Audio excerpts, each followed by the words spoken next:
It's day 156, The Slave Who Gained His Freedom. There was a man whose name was Abu Mas'ud. He had become very angry with his slave. He started beating his slave with a stick. The noise of the beating could be heard from faraway places. He began hitting harder and harder. Somehow, his anger was not decreasing.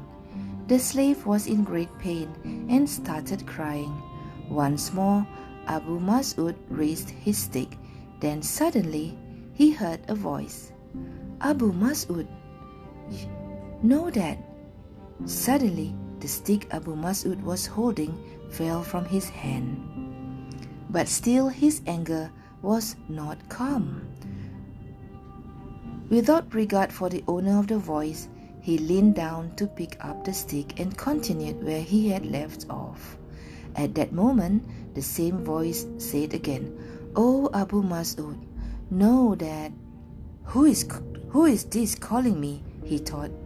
He turned and looked in the direction the voice had come from, and then his face became red.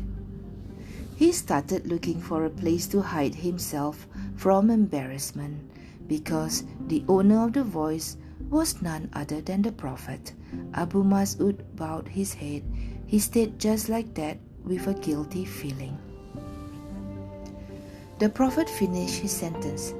"Abu Mas'ud, know that the power of Allah, the Most High, is much greater than the power you have over this slave."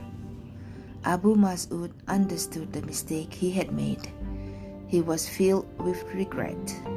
Still bowing his head, he said, "O Messenger of Allah, from now on, I will never beat another slave again.